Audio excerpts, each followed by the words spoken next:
2, 1. Well, good evening, everyone. I'd like to call to order this special meeting of the Pierce County Council. Today is Thursday, May 18th, 2023, this beautiful spring day. The time is 6:02 p.m. Madam Clerk, will you please call the roll? Councilmember Campbell. Here. Councilmember Kruger. Here. Councilmember Denson. Here. Councilmember Herrera. Here. Councilmember Hitchin. Here. Councilmember Morrell. Excused? Excused. Thank you, sir. And Councilmember Mello. Here. Thank you. There's 6 members present, Mr. Chair. Thank you. We have 6 members present and a quorum. There is an Amber Alert going on that many folks are receiving, so we do have a quorum this evening. Item number 3 is the Pledge of Allegiance to the flag. I'm going to soon invite everyone to stand for the Pledge of Allegiance to the flag and remain standing for a brief moment of silence in tribute to members of the Key Peninsula community who have recently passed. Please stand. I pledge allegiance to the flag of the United States of America and to the republic for which it stands, one nation, under God, indivisible, with liberty and justice for all.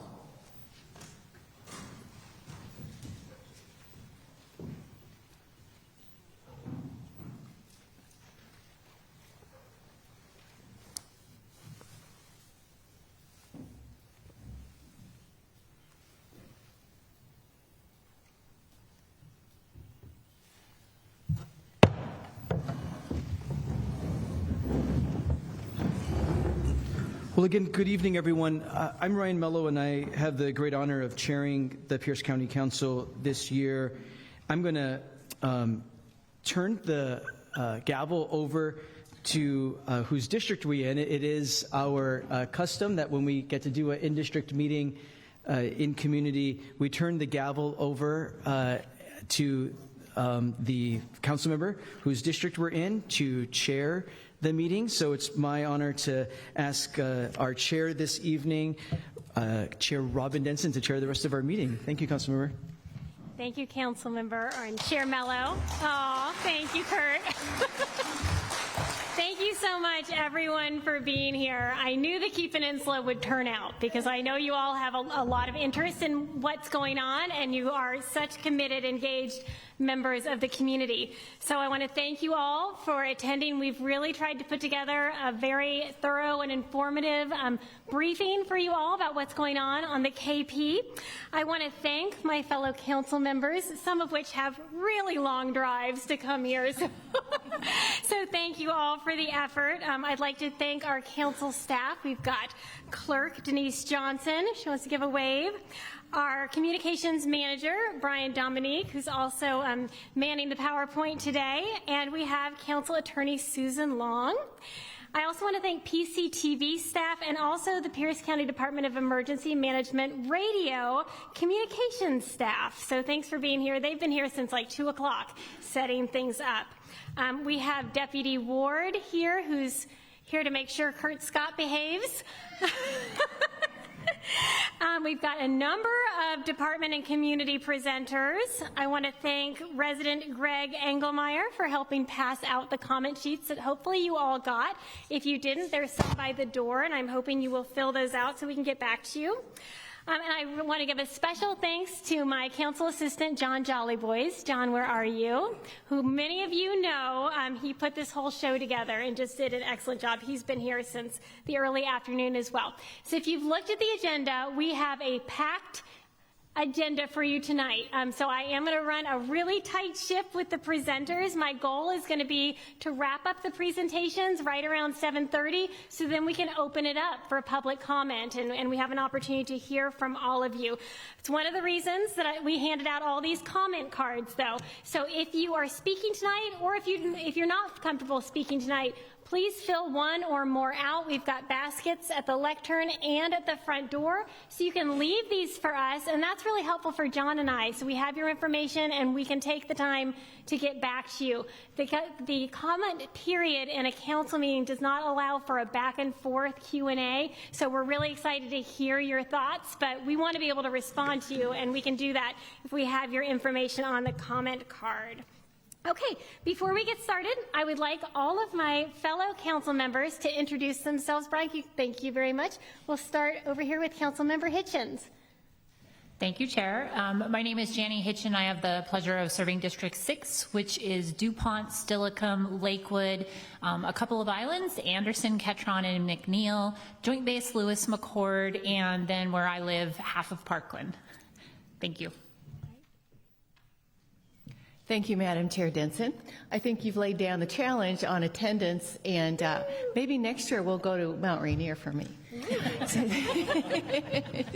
I am Councilmember Amy Kruger. I represent the 3rd Council District. I have 1 city and 1 town, and the rest is all unincorporated.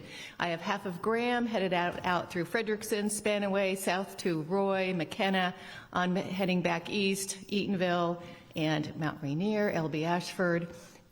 What am I forgetting? Caphausen. And it's one of the best districts, I think, and the drive out where I am is equal to the drive through here. It's very, very beautiful. Thank you, Chair. Thank you, Chair Denson. I'm Ryan Mello, and I have the honor of serving the Council's 4th District. That includes downtown Tacoma, Hilltop and Central Tacoma, and South Tacoma, also parts of East Tacoma. I share with my good friend Marty Campbell. And also represent the communities of Fircrest and University Place. Just wanted to say it's so great to be back on the Key Peninsula. I got to spend a lot of time out here for many different reasons. Most recently, in a previous life, working at the then Cascade Land Conservancy, one of my favorite and most challenging projects was conserving Devil's Head, which is now in the great stewardship and ownership of the Pierce County Parks Department. Thank you. Thank you for having us. Thank you for having us here. My name is Marty Campbell.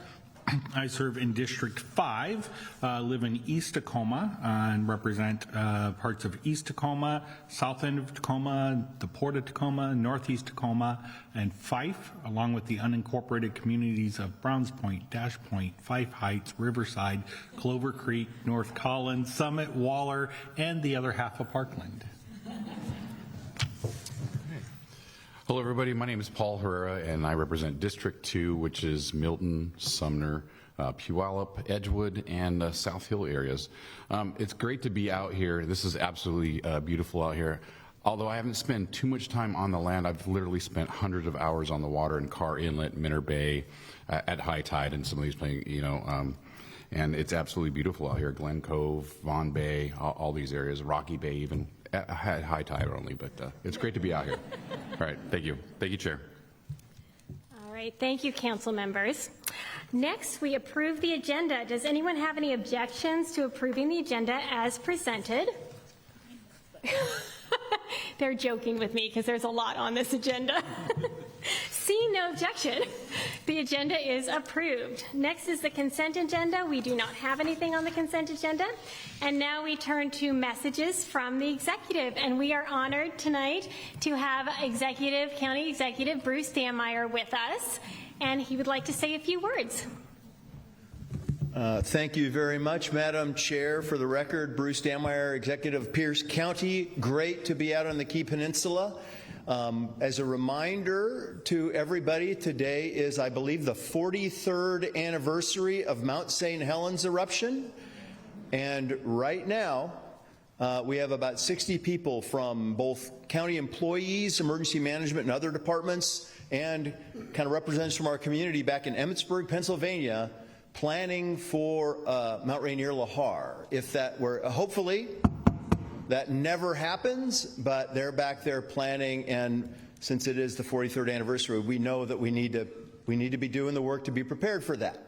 But it is great to be out on the peninsula. The drive out here was spectacular. I look forward to hearing the resolution honoring Hugh McMillan. I had the chance to sit down with coffee with Hugh a couple of times, and he even interviewed me once. And I think he embodies a lot about what the Key Peninsula is, right?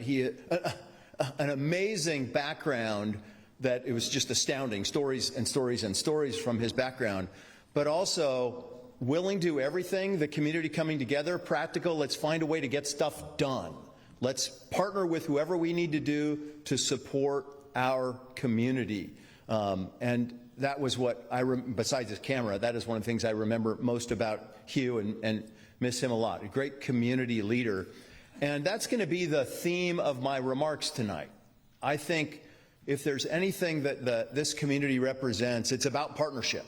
And there's a lot of areas where we have been working in partnership with the community to get important things done. I'll touch on a few of those just to highlight it, and the departments will be talking to much greater detail about some of them, but let me illustrate a couple of them. If you think about our Planning and Public Works Department, right, there's a whole, we talk a lot about roads and a lot about bridges, but some of the partnerships that are really important, right down here at the Longbranch Marina, we are putting in a new pump out station, which will be very good for Falusi Bay and for the people who use the Longbranch Marina and protect our waterways. So that's a very good thing. You'll see a partnership. We're getting back on the horse in partnership with the community over at the airport to do a kind of a airport day this year and hopefully an air show next year. Great community event done in partnership with the community.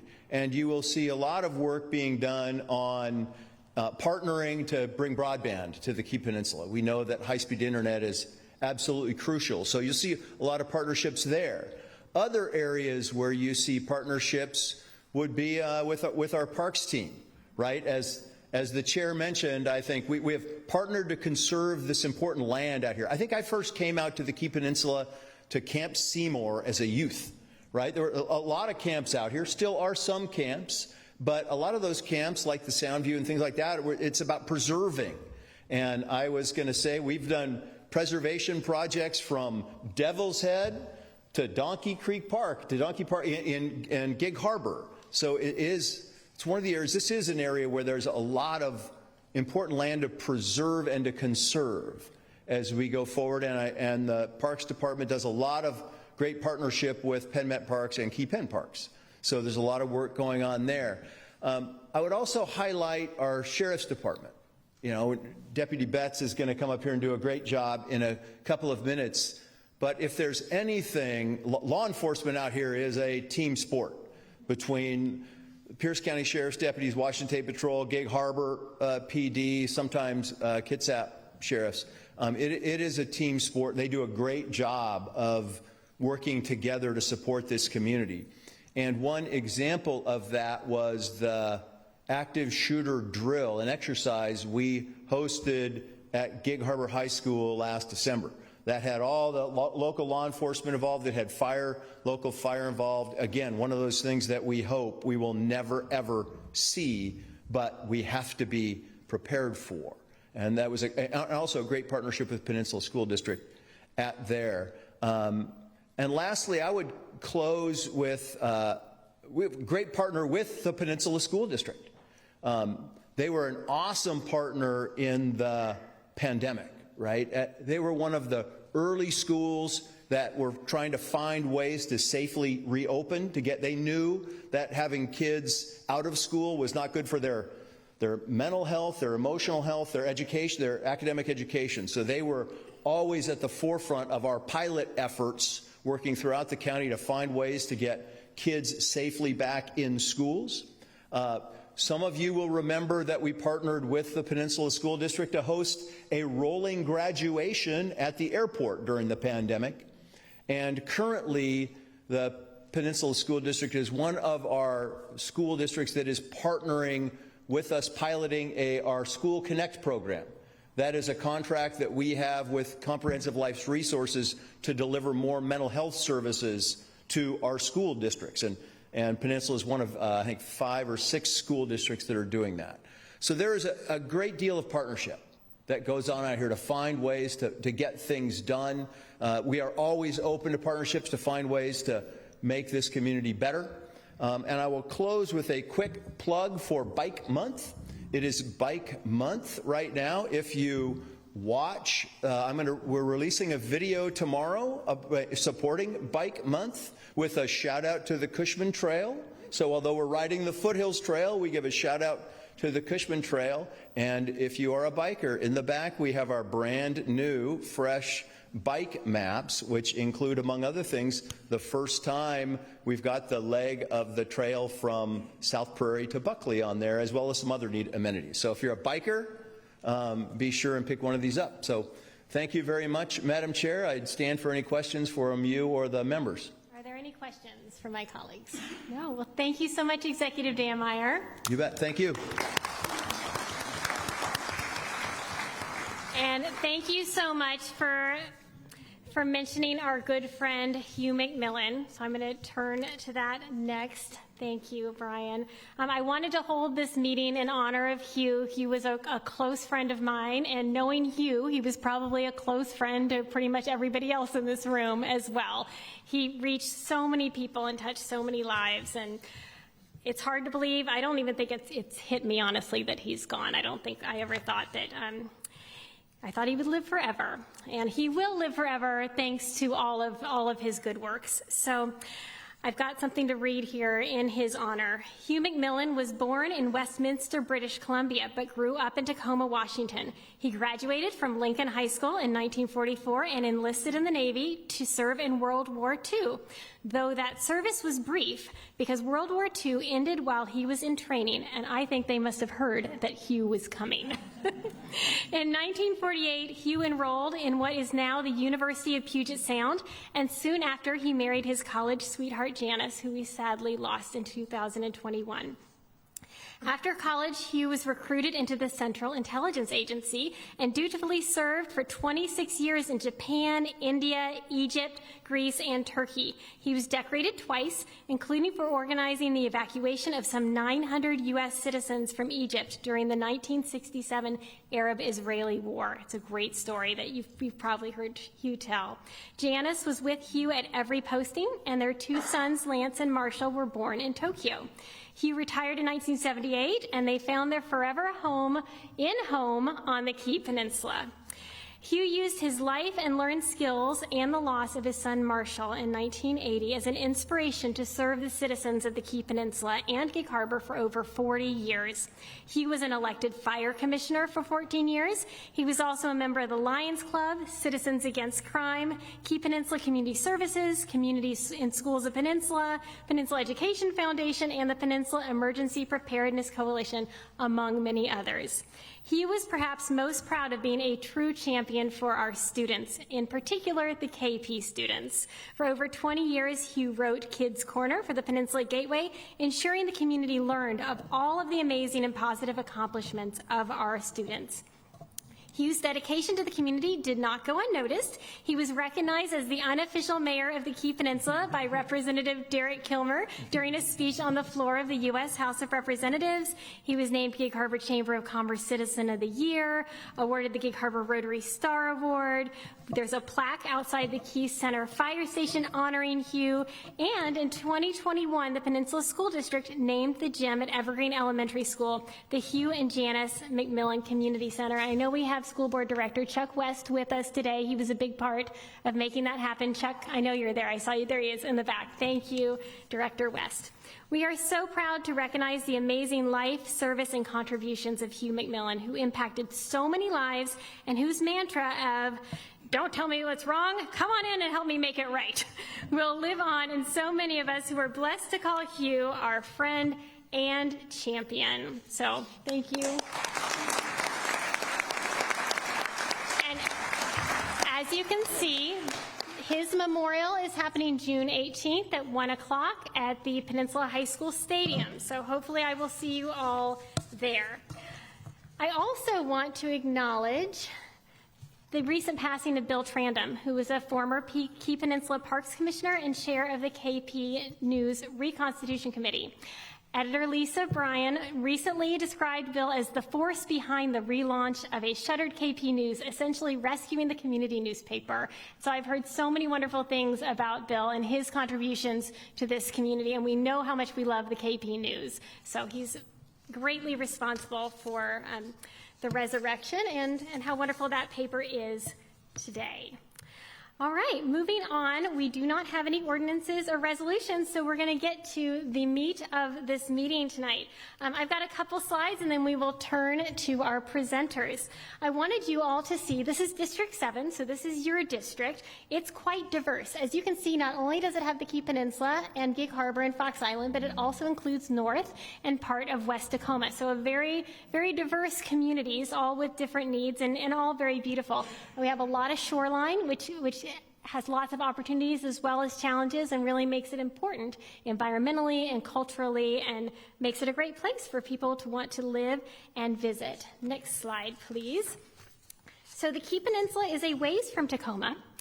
And one thing I heard loud and clear when I was knocking on doors last year is a lot of people on the KP saying that they feel ignored or not acknowledged out here.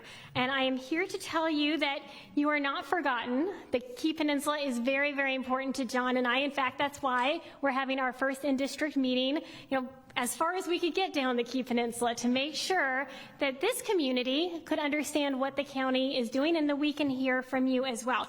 It's also so important that we have a district office here in Key Center at the Key Corral, and I encourage you all to stop in and see us on Thursdays from 11 to 2. John Jollyboys is there consistently. John has so much great experience helping constituents with issues. I'm here to help too, but I don't have half of the knowledge John does, and John has so many wonderful connections within the county and within the community, so please stop by and see him. This is actually the only district office in the county, so I want you all to know that that's how special the Key Peninsula is and how much John and I understand that we really need to bring more services and be here to listen to your issues so we can address them, and we do spend a lot of time on Key Peninsula issues. Another thing that helps us do that, though, is that we need the Key Peninsula voice. So the county has boards and commissions, everything from dealing with historical structures to children to older people. We have some vacancies on some of our commissions for our district. So if you're interested in serving on the Peninsula Land Use Advisory Commission, the Agriculture Commission, or the Flood Control Commission, those are vacancies we're looking to fill right now. So write it down in your comment card or send us an email. And if you've signed up for our newsletter, you'll find out what other vacancies are available. Or you can just let us know if you want us to keep you in mind as things pop up. Are there any members here, I know there are, of any of our county boards and commissions? If you could stand up. I know Joe is here and Bart. Who else? Who's in the back? I can't see. Oh, Kip. Wonderful. All right. Thank you all so much for serving on our boards and commissions. All right, next slide, please. Something I get asked about a lot is what the county does for the Key Peninsula. We're going to hear a lot of specifics today, but I just put together kind of a high-level list of things that the county does. We maintain over 3,200 lane miles throughout Pierce County. We provide law and justice services, land development services, so permitting, things like that, public utilities in some areas, especially the more urban areas, business support, human services, including aging and disabilities, veterans, homeless services, county parks, emergency management services, elections, and everyone's favorite, tax assessment and collection. But I have to tell you that it doesn't all come to the county. We collect it, and it goes out to all your junior taxing districts and the state and all of that good stuff. But we're happy to answer any of your questions about that. I wanted to highlight a couple of the KP recent achievements. Next slide, Brian. That Executive Dan Meyer actually highlighted a number of these, so I'll go through real quick. Last year, the county put in the down payment to purchase Lake Bay Marina. And if you know about that, it was a very troubled property. Now the state owns it, and for perpetuity, it will be a public marina. So that's huge for the community. Over the last many years, we've contributed a lot of money to beautiful structures like this. The LIC, the Civic Center, and the Vaughn Library each have received over $100,000 from the county. It costs a lot of money to maintain these gorgeous facilities. It's historical, it's important to our community, and the county appreciates that. We recently started a mobile pump-out boat program, which I learned was my council assistant, John Jollyboy's idea. And so that helps with recreational boaters, and it helps keep our waters clean. And then, as Executive Dan Meyer mentioned, we contribute to Key Pen Parks through REIT and park impact fees, and of course, lots of road maintenance, which is something we hear about a lot. Finally, I want to highlight some of the partner organizations. So partnership, as Executive Dan Meyer mentioned, is super important in the county. So you'll recognize a lot of these names. Last year, we gave $1 million to the Mustard Seed, for example, to finish that project. And we all know it's open for residents now. It's so important. And we make regular contributions to food backpacks for kids. Zeta is here. Red Barn, Communities and Schools, and many, many others that are essential for serving our community. So those are a few things I wanted to highlight, but most importantly, I want you to know what's going on right now in the Key Peninsula and what's coming up. So I'm going to welcome up Director Tatazin.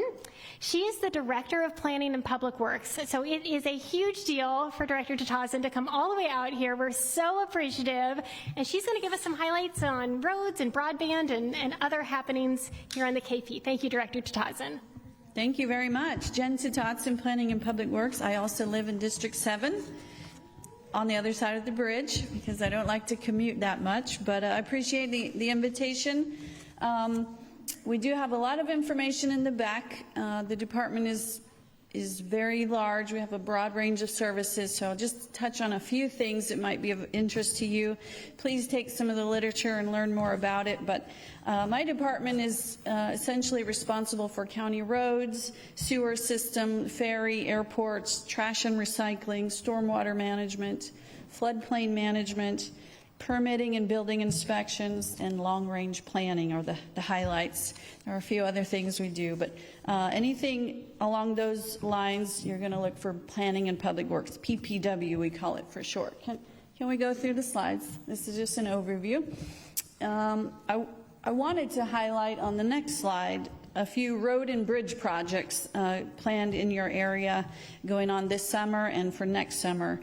A couple of key infrastructure projects. You might be familiar with the Fox Island Bridge. We are doing some repairs to that critical piece of infrastructure this fall.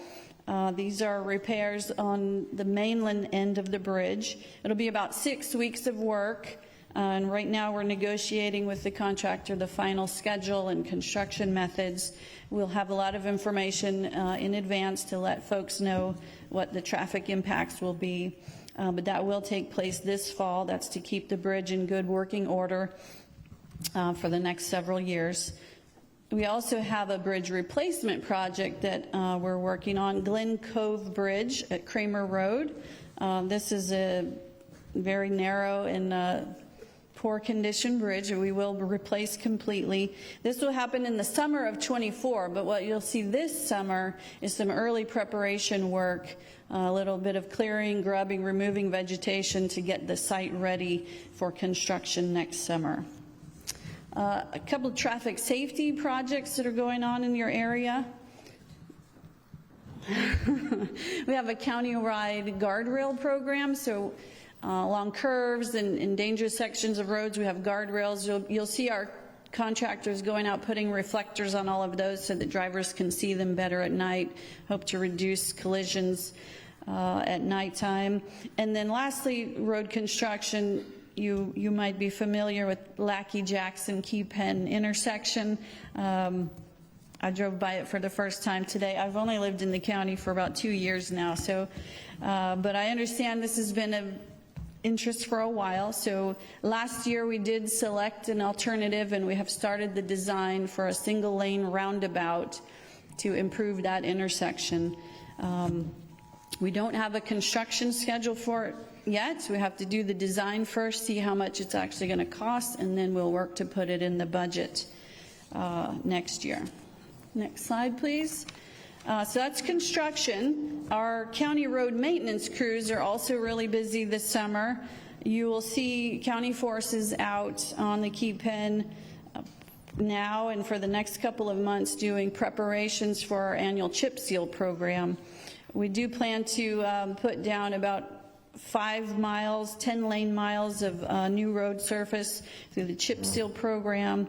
This is in the area of Vaughan Bay and Creviston Drive.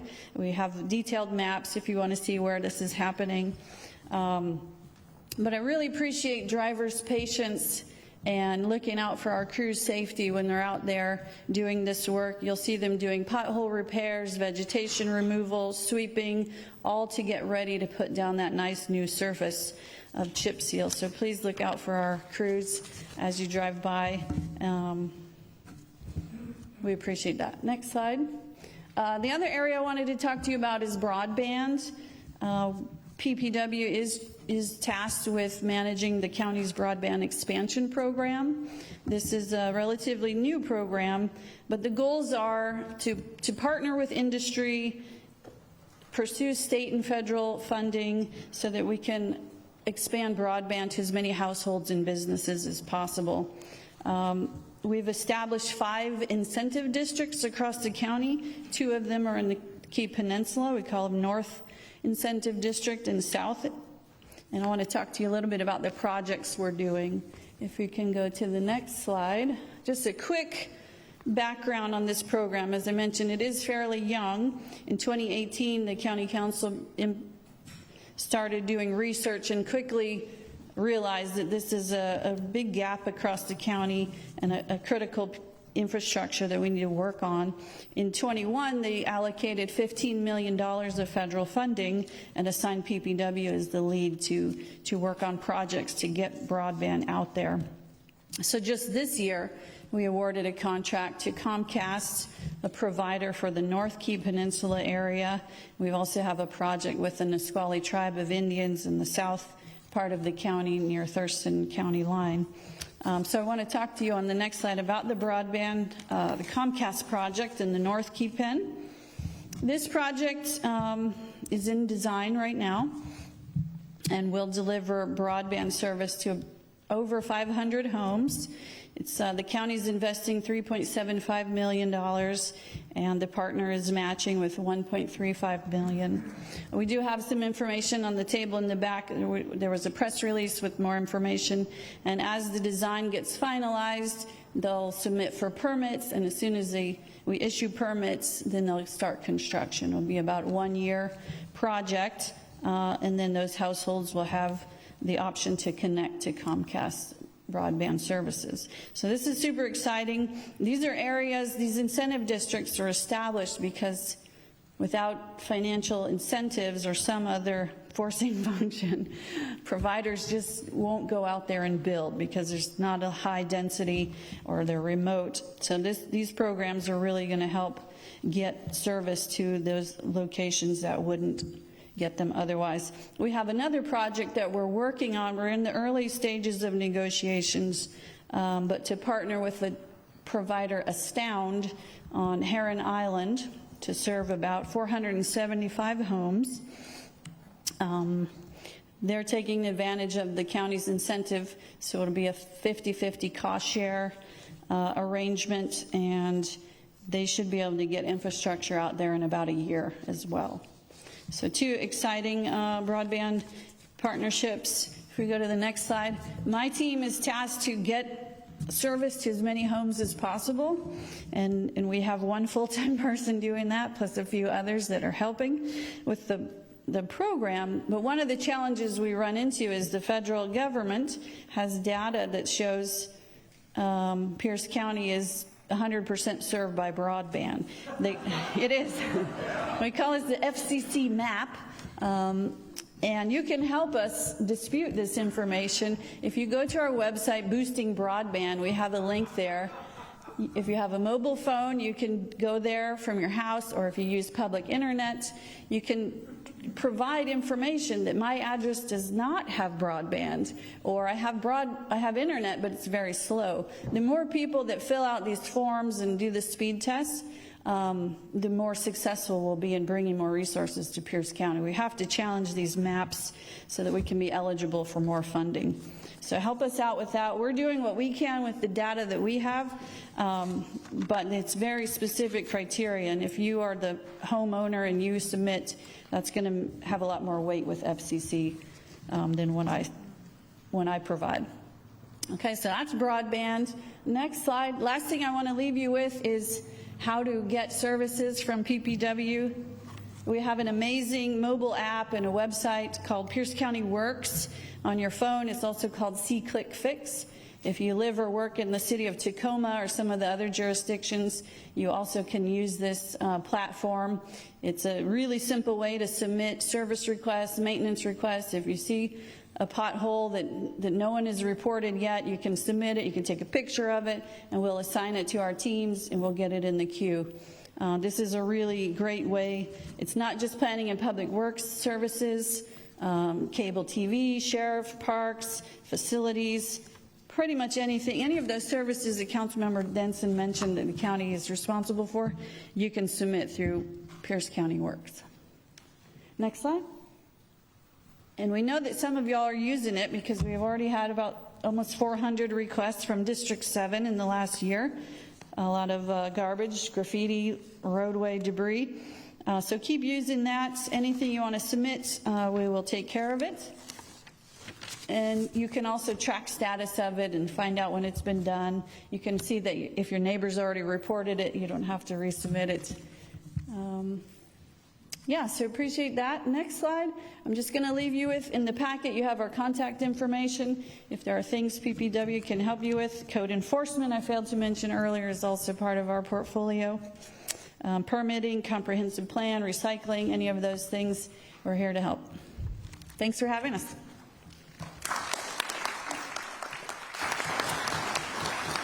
Thank you so much, Director Tatazan. Next, we're going to welcome up Kari Moore, the Public Information Specialist from our Human Services Department. I hope I said that right. Is it Kari? It's Carrie. Oh, darn It's okay. it. It's okay. He told me it was Kari. It's okay. It happens. It happens. It happens. So, hi, I'm Carrie Moore. I'm the Public Information Specialist for Human Services. Happy to be here. I'm also a District 7 member, so I've never been this far down. Gorgeous. So if you want to go to the next slide, please. Human Services is made up of 6 divisions. We have an Aging and Disability Division, which is services for older adults, individuals with disabilities. Our Behavioral Health Division, we don't have direct service here, but we help build the infrastructure, and we have a lot of providers that provide services out here in the Key Peninsula for people that need mental health treatment or substance use disorder treatment. We have our community action programs. Those programs are made to create opportunities for economically disadvantaged families. This is like Head Start. We have housing programs, energy assistance, that type of thing. Our community services program, that's our housing and homelessness. We have a home rehabilitation program. We work with 211 to provide services for people experiencing housing instability. Our finance and administration, that's just the internal piece. That's nothing exciting. And of course, veteran services. So we recently just opened a Veterans Resource Center. It is in Tacoma, but we do have members from the VA there, veteran service officers, helping people get benefits, and our veteran services program serves everybody in Pierce County. So veterans, come talk to us. Next slide. Some of the services that are provided here in Gig Harbor or Key Peninsula were already mentioned.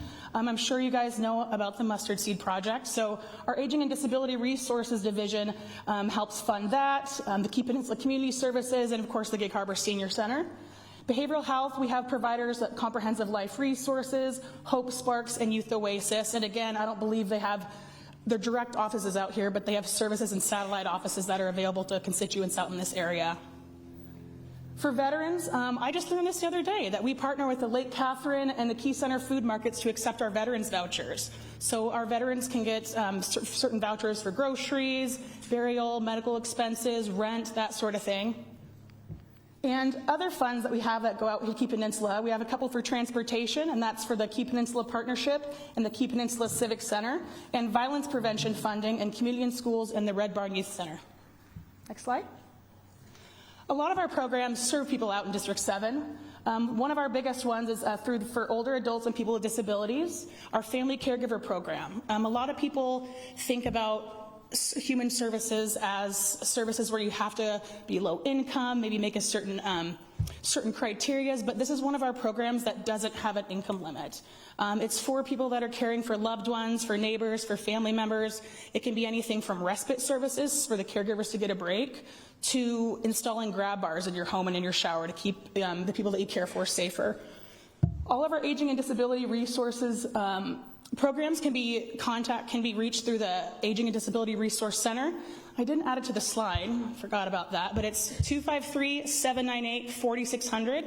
Another thing that ADR does is, as we're like the county area agency on aging, which essentially just means that we're responsible for all the information and referrals for older adults and people with disabilities in the county. So anybody that has a question about anything aging related, disability related, should be able to call the ADRC at 253-798-4600 and ask them questions, get resources where they live. They can tell you what kind of services your insurance might accept, all that sort of stuff. So it's a really great resource. Thank you. We also have the Senior Farmers Market that is going on right now. I have flyers and some pamphlets in the back for anybody to take advantage of that, but that's a really cool program. Home-delivered meals and other community-based services, and of course, developmental disabilities. We have programs for teenagers trying to work, and for babies age 0 to 3 for birth to intervention services. We have housing and home repair services that can come out here, weatherization, energy assistance. Anybody can call 211 to reach coordinated entry if you're having any sort of housing instability, or just call 211 for resources, right? That's a good place to start to see what you qualify for, what's in your area.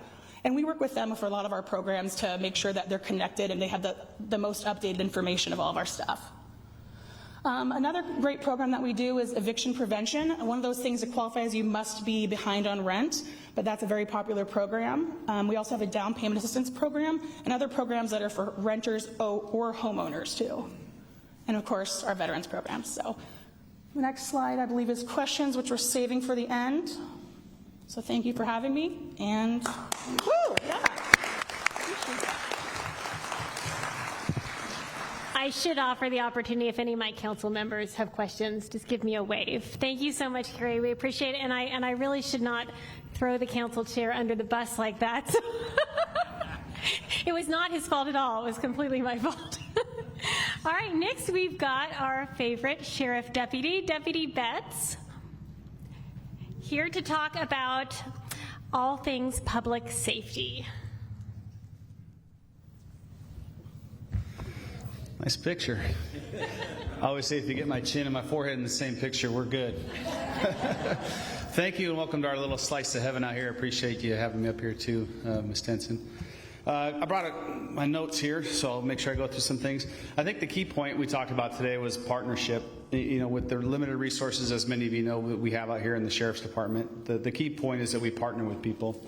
And on the criminal side of those things, we've partnered with a lot of our local agencies, you know, from Mason County, Shelton, Kitsap County, Bremerton, Poulsbo, the Naval Base, Postal Service, Fish and Game, ourselves, Gig Harbor, and probably missing someone in there. But we've partnered with a lot of our local agencies to come together and share information, because obviously we know that with our limited resources and with the crime, that it doesn't really know any boundaries. You know, they cross lines a lot of times. So the sharing of information and the speed of sharing that information has really helped solve a lot of crimes out here. So in working with those partnerships, it really helps kind of transform the ability. It spreads out our abilities to solve things and work on them. And on that flip side of that, though, I'll say our biggest challenge is actually getting everyone to report their crimes. It's very important when you look at statistics, you look at hot spots, you look at the few deputies that we do have out here working at certain times.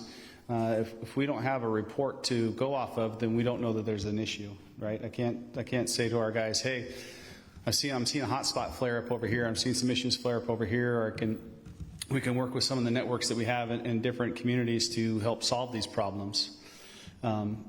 And then kind of going on that same end, obviously we can't solve every crime. That's a factor across America. But what we can do is we can work to work with the folks that are maybe causing some of the issues, right? So we've teamed up and partnered with a lot of our social services out here, from drug rehabilitation to mental health to just housing as well. So we partnered up with folks like the Gig Harbor Key Peninsula Homeless Coalition, Greater Lakes, Tacoma Rescue Mission, and I know I'm missing several others in there because it's a laundry list of folks that have come together to really go around and see and tackle some of the issues that we're having in hot spots. Like I'll literally take Tacoma Rescue Mission in Greater Lakes. They'll have vans and they'll follow me, and we'll go to a house. Honestly, that's a problem, right? We know they've had code enforcement issues there. We know we've had criminal activity there, but I'll pull up in there with resources to bring these folks to okay, hey, maybe we can solve this problem at a different angle.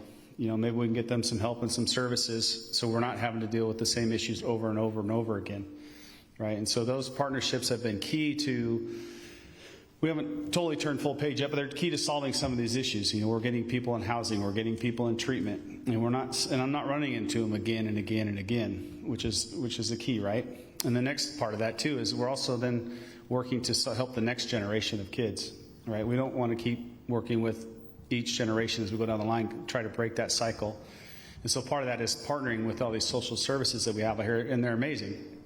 And I'm raising the flag every day to say, hey, we're out here too. We're part of the county. You know, come out here and help serve some of the people that we have.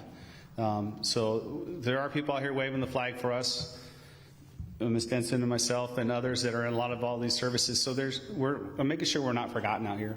You know, that's a key important part to me. Some of the challenges we're having, and maybe you can help with this, is we're having challenges hiring people, right?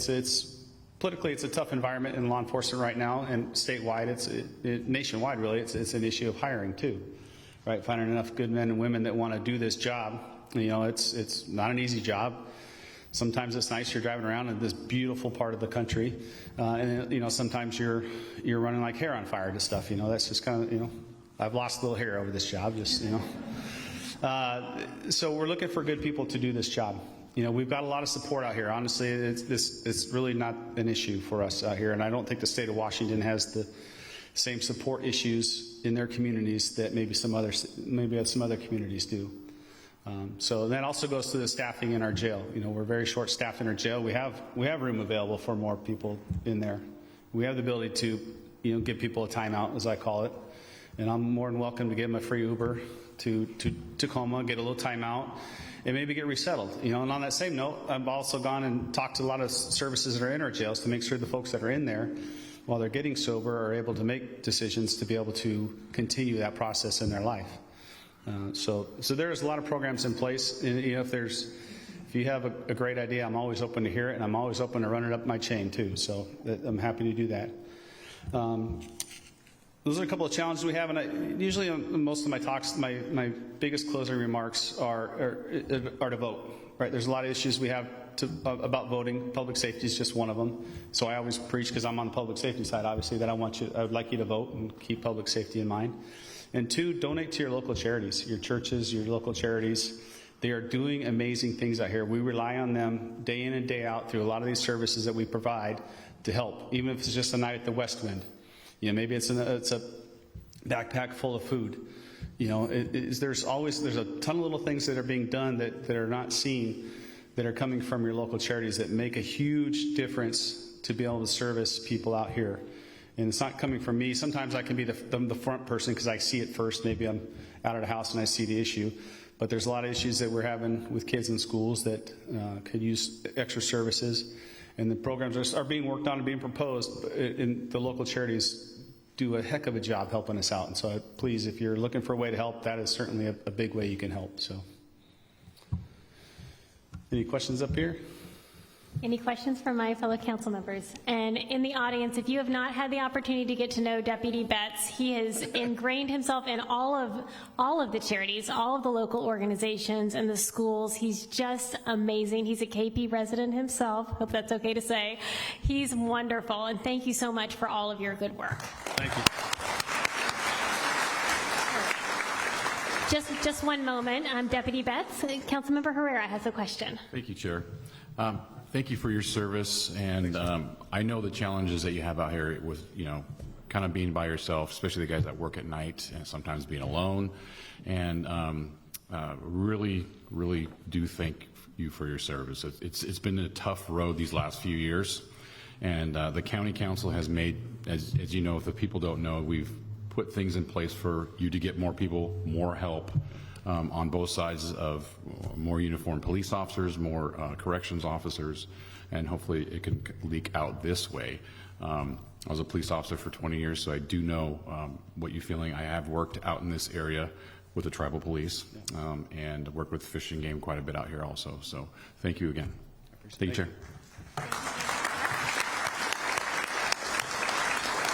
All right, next Next up, we have Roxanne Miles, who's the director of the County Parks Department.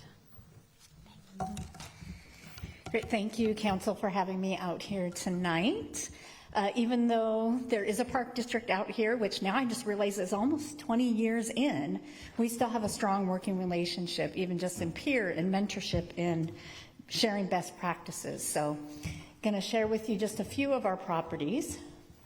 You know, our role really, especially when there's a city or a park district, is to focus more on regional type of locations, doing a lot of conservation. Special use facilities is what we call anything that's designed for a unique purpose. So mountain bike parks, disc golf courses, really some unique locations, because when we develop those, people come from across the county to participate in them. So our regional parks, our trails, and then working in partnership in order to make sure the community, the broad community, has what they need in each of the areas of the county. So out here, what's on the map is the 3 parcels that we still maintain. So we know there's also state parks out here, and there are also Keep In parks. So as mentioned earlier, to a round of applause was the Devil's Head location, 94 acres. We've had it in conservation for a while. We actually purchased it after the park district had formed through some great work of conservationists. We are right at a place where we are working on the access of how we can actually get into that location and secure it. It is in our next 10-year plan to do the developments and be able to open that up for public access. The Purdy Sand Pit that you come over to your area here, we also manage that location. And we have the privilege of hauling off the derelict vessels that come ashore there. And then just the small island that we have off of Heron Point. So while we maintain and own those 3, we still work very closely. And as I mentioned, are working towards the public access. We'll have a master plan. And at that point, because it's such a large parcel, we're going to work very closely with you all about what that looks like. It's beautiful land all by itself. So most of the time we do very little other than making sure that there's a good parking lot, restroom. But if there's going to be a small development there, what does that look like? Because it ultimately will be a fabulous destination point for years to come. So one of the other pieces besides managing parks and working in partnership is the Conservation Futures Program. And that is one of the ways that Devil's Head came into the system, but you can also see the number of acres that have been conserved over the last, I don't know if it's the whole time of the program or over the last decade. You probably know for sure. But you can see almost 400 acres that have been conserved already. And making sure some of those are meant for public access and some of them are just making sure that the beautiful environment and ecology of the area are preserved. So we just opened a cycle. We had a code update. Applications are coming in right now, and we'll be doing another award cycle. We do that every 2 years. So we really appreciate the sponsors who are working out here with the community to identify these parcels, put in the applications, and help basically land bank them and protect them. Second, Roxanne mentioned that the RFP is open right now, so we are always looking for additional properties to conserve on the Key Peninsula. So if you've got family land or know of family land, you can let me know, you can let the county know. Great Peninsula Conservancy works a lot out here, so just putting that out there. Yeah, absolutely. You have some great sponsor partners out here that can walk you through the process. So as we mentioned, the partnership, that one of the things that while Key Pen is its own operating district and handles all the day-to-day of your parks, there are still some resources that accrue to the county that are for capital investments and to help work on managing growth. So we still have properties that I'll be putting investment in, but when we have an opportunity in our capital program, we turn both to PenMet and Key Pen and talk about what they might be able to build. What do they have on the agenda that is going to serve the growing population, maybe quicker than we can, or in a great complement way. And so just in this current biennium, there's $480,000 of what's real estate excise tax, is what REIT is, collected on the exchange and purchase of housing. And the impact fees are based on development that's happening. So we have interlocal agreements very close to coming before council to issue those out. And we will be updating our parks, recreation, and open space plan coming back to the district to see what we can include in the future. One thing, look, I changed who I am. This is Kimberly Freeman is our resource stewardship superintendent. She's a wealth of knowledge if you want to know more about the Conservation Futures program overall. But I did want to touch on our partnership for specialized recreation. We now have one county-wide program to do recreation for individuals with disabilities. We understand through records that there's about 500 households that have a child or an adult with a developmental or cognitive disability that prefer to recreate in a specialized environment. The county runs the program, but we work with partners to bring our staff in and host things locally so people don't have to travel. So we're really close to finalizing that with Penn Met because I understand they're the program partner. But any families who live out in this area, we want to hear from you, and we want to make sure that your family can get those services here out on the peninsula and you don't have to cross the bridge to do it. Right. Thank you so much, Director Miles. Any questions? All right, thank you. Well, talking about key Peninsula parks, we have Sam Haworth, the Parks and Facilities Manager. Hello, everyone. Tracy Prokowski, the director, fortunately couldn't make it, so I'll be filling in for her tonight. So I was just going to go over a list of our parks at Key Penn. If you came up from up north today, you probably saw a lot of these parks. Right now is the busy season. Just wanted to point out the one at the very bottom, Rocky Creek Conservation Area. That park is owned by Pierce County, and then we manage it for recreation areas, for recreational use for the community. Next slide. Gateway Park and 360 Trails. I'm sure some of you, I see you nodding your head, have been there. This is one of our most popular parks. They're adjacent to one another. So Gateway Park, actually the development phases of Gateway Park were funded through the REIT funds. At Gateway we have playgrounds, pavilions, dog parks, splash pad, and then also a large parking area for spots for designated horse trailer parking, because at 360 Trails, that's the mountain biking, the equestrian users, the hikers, jump lines. Very popular, both these parks. The newly named Scott Gallagher Memorial Spray and Play Park at Gateway Park. That's pictures of the splash pad there. That's actually incorrect. It says open from Memorial Day to Labor Day. Everyone knows the weather last week. We opened it early, and I feel like if I close it and wait till Memorial Day, we'll have a riot on our hands. So it is open 10 a.m. to 6 p.m. Through Labor Day. Then the playground right next to it is open year-round. Volunteer Park, that's where our admin office is. Well, you probably drove by that and saw all the games going on right now. Little League, it's got 4 games going on tonight. So we have baseball fields, soccer fields in the fall, multi-purpose fields, disc golf, 9-basket disc golf course, potentially expanding to 18 disc golf baskets, horseshoe pits, half basketball court, skate park, and a restaurant, the Snack Shack. If you haven't tried that, definitely recommend it. Home Park, you drove by that too, right in home. It's a smaller park, also has a picnic shelter that can be rented, parking lot, playgrounds and swings proposed to be replaced this year. Kind of that playground's more geared toward preschool, toddler-sized kids. So Gateway, if it's too busy, I bring my toddler down here where less people, and it's just kind of a nice little park. Key Central Forest is actually owned by DNR, the Department of Natural Resources, and then we have a 50-year lease with them, and we have it open to the community for recreation purposes. Awesome trails. I was out there today cutting some trees down. That fell. So we have equestrian users, hikers, mountain bikers, horse mounting blocks. There's a gate you call the office if you're an equestrian user. We give you the code, and you have your own equestrian parking. There is a planned harvest in this year by DNR. After the harvest is complete, we'll be going out and with volunteers and planting native trees out there, partnering with DNR. Taylor Bay is one of our newer parks. We also have derelict vessels that we remove from our parks. This park has water access, non-motorized boat access.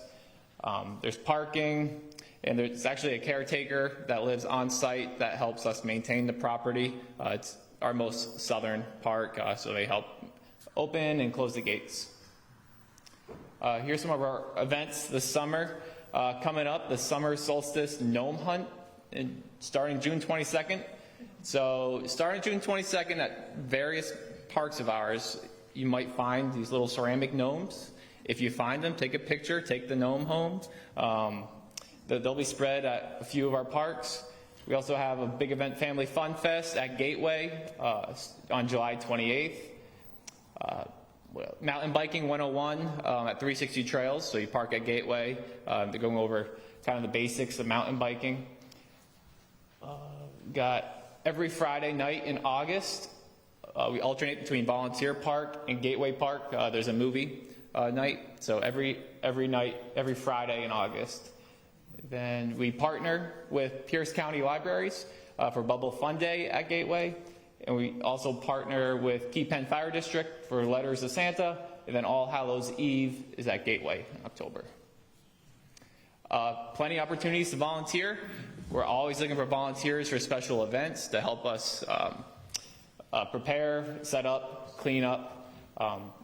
Looking for volunteers to help us maintain our trails. We have a lot of trails, so removing invasives like Scotch broom. Everything's growing in right now, so helping us push it all back. Even if you like weeding, we could use some people helping us weed our gardens. We have work parties, helping prep our picnic tables, and also opportunities to adopt the park. That's me, Parks and Facilities Manager Sam, directors over there Tracy, and that's our contact for our main office. All right, thank you so much, Mr. Haworth. Lots of great parks to explore. And next we have our Key Peninsula Fire Chief, Nick Swinhart. I don't recall giving permission to use that photo. I didn't realize you shaved your mustache. Good evening, everyone. My name is Nick Swinhart, and I'm the Fire Chief with the Key Peninsula Fire Department. I've only been here about a year, but already I see a lot of familiar faces out here, and it's wonderful to be here tonight. Thank you to the Pierce County Council for the invitation to say a few words, and also thank you to the Longbranch Improvement Club for hosting this. This is actually my first time inside this building, so it's wonderful to see the architecture here and just see what a wonderful historical building this is. I was raised just down the road in Grays Harbor County. Went to paramedic school up here in Tacoma and actually did some of my training as a student paramedic right here on the KP back in 1991. And not having been here much in the last 30 years, particularly out on the KP, you know, a lot of things in Pierce County have changed over the last 30 plus years. But what I was heartened to see coming out to the KP is not a lot has changed out here. It's still got that small community cohesiveness that I was used to growing up in Montesano. But along with some of those rural challenges that we all recognize that we face out here, as the officer, the sheriff's deputy was just talking about the challenge we have with some of the services out here. But I really appreciate being able to be a part of this community for the last year. I'm still not sure what to think of the traffic light in Key Center. I'm not used to that yet. But that'll still take me a little bit longer. Your Key Peninsula Fire Department currently consists of 34 budgeted full-time positions. Approximately, about 14 of those are paramedics, I believe. We have a very dedicated corps of volunteer firefighters that also provide service here in the community. Together, they provide 24 hours a day, 7 days a week service to all the citizens out here on the Key Peninsula. Now, how we have those staff separated up right now, how we have them distributed over the Key Peninsula, I'll give you a quick rundown because I think a lot of people don't know what stations we have staffed and perhaps which stations we don't. Station 44, which is our station up in Wana, has a paramedic unit and an engine, 2 people there most days. Sometimes we can have as many as 4 there. Our next station is Station 46, which is in Key Center. That is our administrative station. We only have that staff during weekdays. Myself, our assistant chief, and our other admin staff are located at Station 46. You will occasionally see units responding out of there, but not so much unless it's a larger incident. Station 47 in Home has a fire engine and a backup medic unit. Typically 3 people minimum will be stationed there. And then right across the street, of course, here in Longbranch, we've got Station 49, which also has a paramedic unit and an engine. So typically on our average day, we have 2 medic units, excuse me, and 1 fire engine staffed. We have a plan to move 2 permanent volunteers, 2 live-in volunteers to our Station 45 out on the Wright Bliss. So we'll finally have a presence out there for the first time in several years. So we're really excited to have some personnel responding out of there again. So with all these personnel, we're responding to all the fire and EMS needs out here. And EMS is a very large portion of what we do. You probably see our ambulances out traveling up and down the Key Peninsula more than anything. And then also rescues, motor vehicle accidents, animal rescues. So just last week, Ann Nesbitt and I rescued an alpaca from a koi pond, which is, in my 34 years, the first time I've seen an alpaca in a koi pond. Interesting thing is they float. They actually float. So he was easy to pull out. So as far as some of the projects we're currently working on, some of the things you're going to hear us talking about coming up soon, probably one of the biggest ones, one that's been in the newspaper, one that we've been, the department's been working on since before I was hired, is the capital facilities plan. That is a plan to look at the capital needs of the district looking forward for the next 25, 30 years and more, not only for buildings, but things like apparatus, fire engines. Fire engines are very expensive. And so trying to figure out what our needs are going to be as far as either updating facilities or replacing facilities. We have that study, that capital facility study is coming to a head. We expect that the commissioners very soon will be making a decision on what to bring forward to the community for further discussion. One of the things we're looking at doing is putting out a survey all throughout the KP community. We can post it in the newspaper, in the KP News, post it online, post it on social media, giving everybody the opportunity to submit their opinions on what they think about the future of the Key Peninsula Fire Department when it comes to facilities and apparatus. Another project that's ongoing, we expect to have the final report out in June, is the financial analysis of the district by the consulting group called FCS out of Redmond, Washington. They've been conducting a study for the last several months, planning out the financial needs of the district for the next 25 to 30 years. Not only expenditures, but potential tax revenues, potential big capital items, and what that impact means to our budget, and whether we would have to go out for excess levy bonds or whether we could fit it into our own current budget. And so it actually was fortuitous that we ended up doing the capital facilities. The capital facilities plan was already in progress, obviously, but to start the financial analysis when we did, the timing was perfect because they're both going to be done right about the same time. And so they definitely locked together like a puzzle as far as figuring out the future of the Key Peninsula Fire Department. And finally, another one that we have coming up that you're going to see me talking about more in meetings like this and in the newspaper is next year we've got our M&O levy renewal, maintenance and operations levy renewal. That's a levy that we've had that the community has renewed time and time again for many years now. It's coming up due again next year. This levy provides the funding for approximately 8 full-time positions in the department. So as you can imagine, it's a critical financial tool for us to be able to maintain our staffing levels, keep our fire stations open. So we plan on filing for that ballot initiative, that ballot item in May of next year, and then it will be on the ballot. I see my board chair out there, Stan. Would that be on the ballot in August or November? It would be on the ballot in August. So you'll see that coming up very soon. With that, I want to thank you again for giving me the opportunity to speak.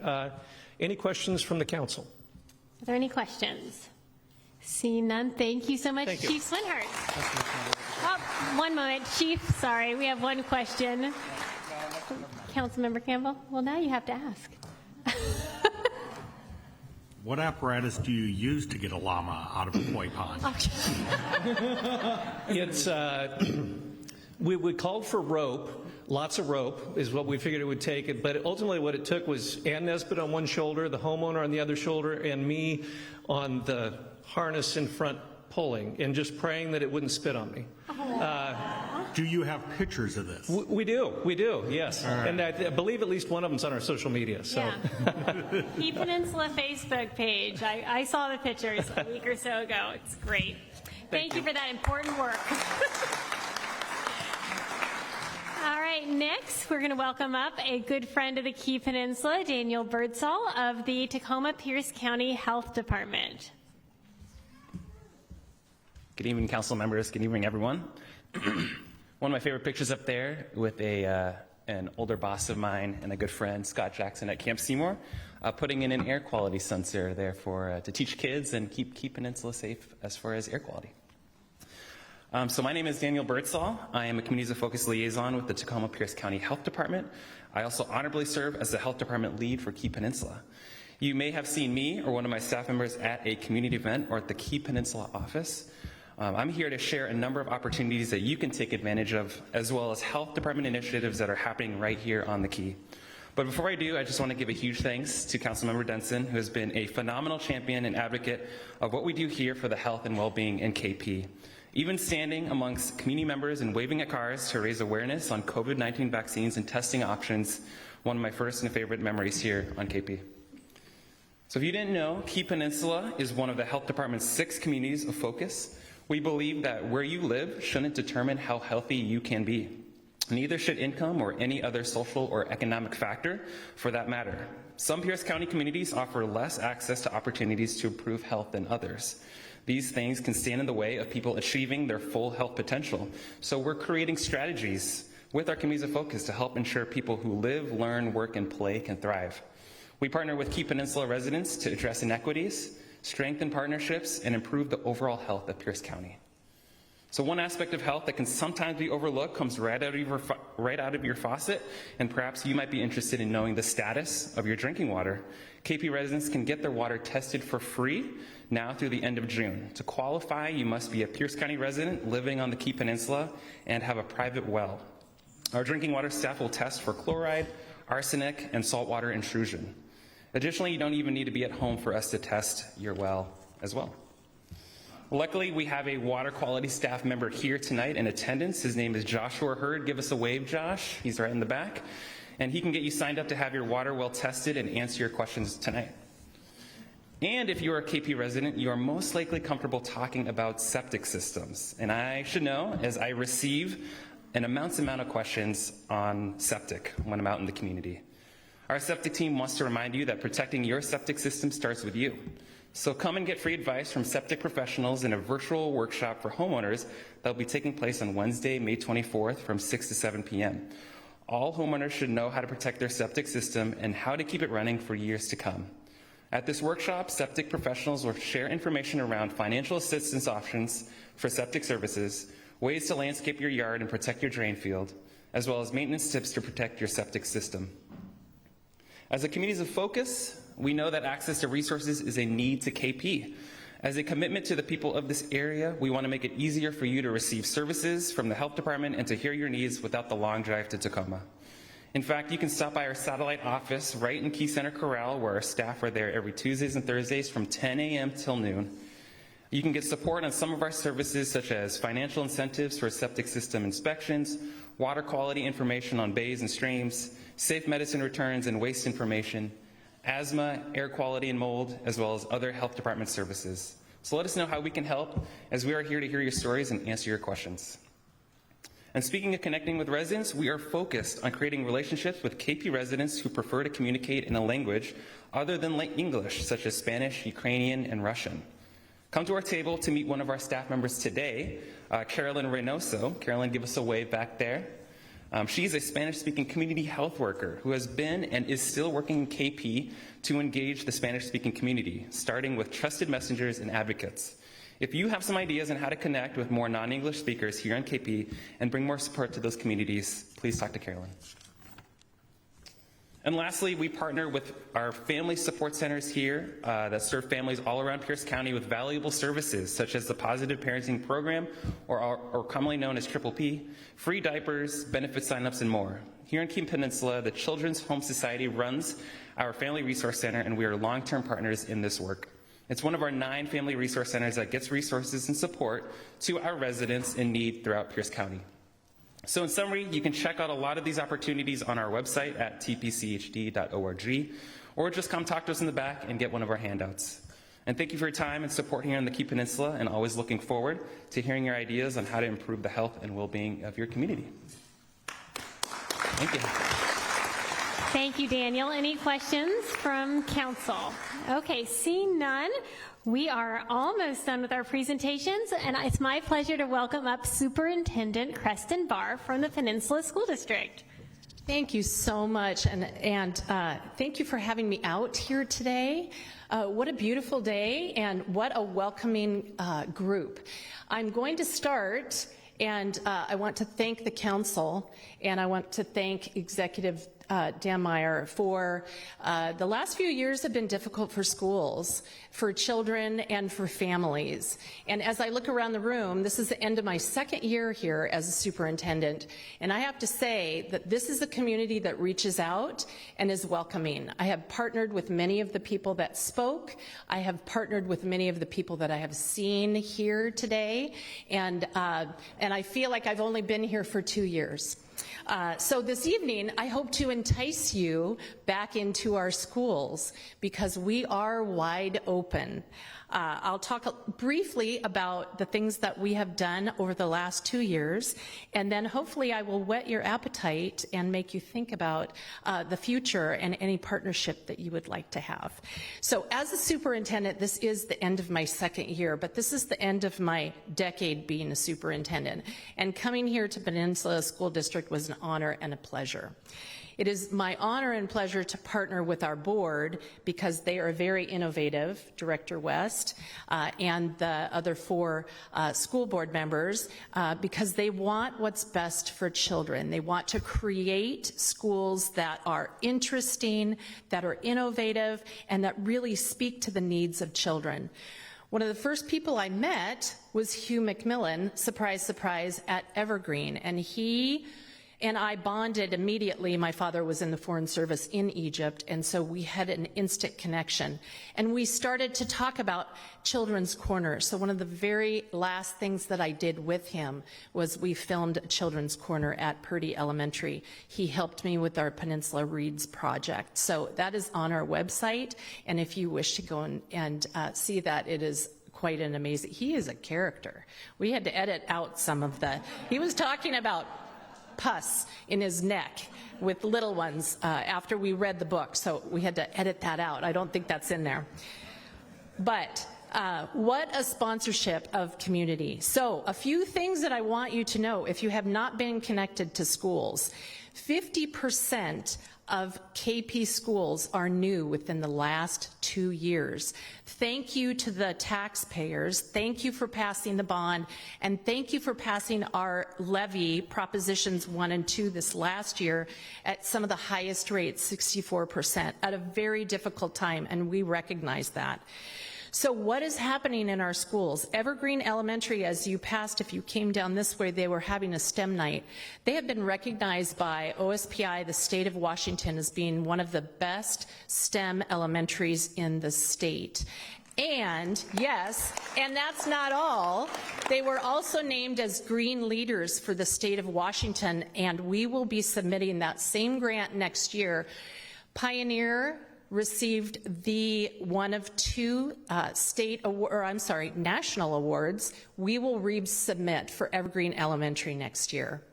We started in November of this last year a transitional kindergarten partnering with Buda Norway. There were 2 schools. One was Voyager Elementary in Gig Harbor proper, and the other one was Evergreen. It has been an absolute hit. It is outside, based upon a Barnehagen Norwegian preschool, outdoors. The students spend the day, most of the day outdoors, rain or shine. They have good clothing. That's the only thing that the Norwegians, when we went over, they said there is no such thing as bad weather, just bad clothing. So they have boots, they are ready to go. And we have families that are coming out to the Key just for that program. So we look at expanding that. In addition,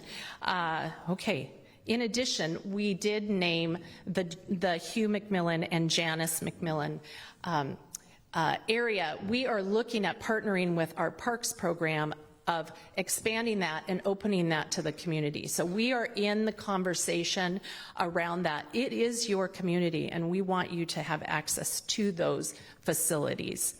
What is happening at KPMS?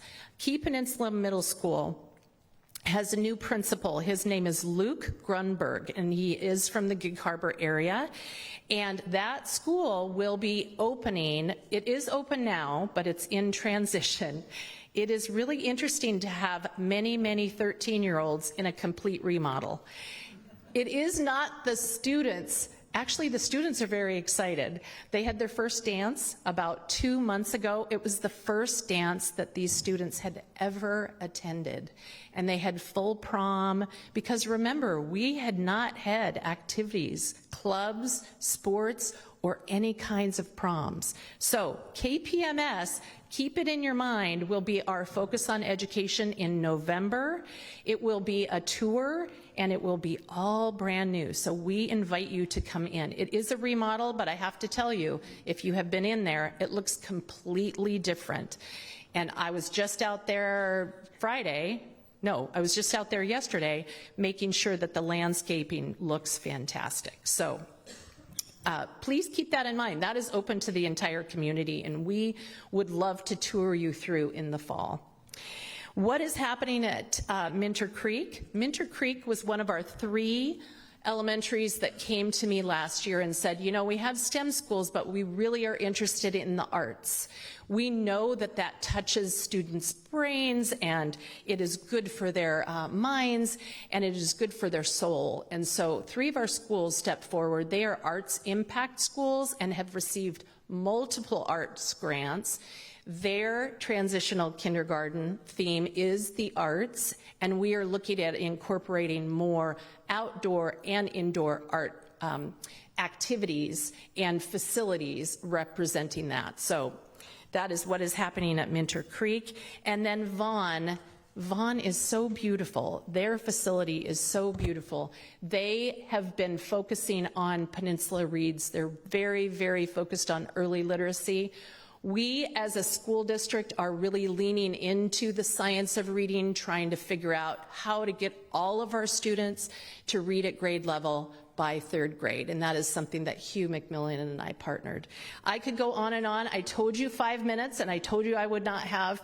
However, I would invite any of you that wish to come to the school. We will be open on our focus on education. That is something new for Peninsula School District. That is something that we open the doors. We will have student tours, we will have food, but we really want you back. In the back, I have some volunteer. We are looking for volunteers, and you don't really even have to know anything. If you can help them read, if you can help them with their letters, if you can help them with mathematics, if you can help them with woodworking, or you love nature. One thing out on the Key Peninsula, I am a biologist by degree, and I believe strongly that nature-based education, that children that are outside, learning how to play, learning how to cooperate, those things are important. And so that is a focus with the entire school district, but it is really easy to do out in this school district, out in this KP. And only lastly, because I'm seeing one person back there, Minter Creek, we were thinking of having a pumpkin chunkin'.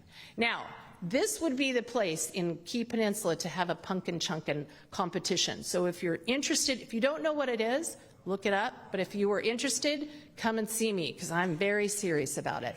So thank you for having me, and I'm open for any questions. Thank you. Thank you, Superintendent Barr. You are doing so many innovative things. We are so lucky to have you. Our kids are so lucky to have you. Any questions from council? Oh, no, not Councilmember Hitchin. Oh, Councilmember Krueger has a question. It's on. We had her first. Oh! I was the superintendent for 8 years in Eatonville, and it was an honor and a pleasure. Oh, well, we are very, very happy to have her, so thank you for letting her go. All right, our final presentation is our very own Mark Cockrell, Key Peninsula resident and president of the Key Peninsula Community Council. Mark, come on up and tell us what you guys are up to.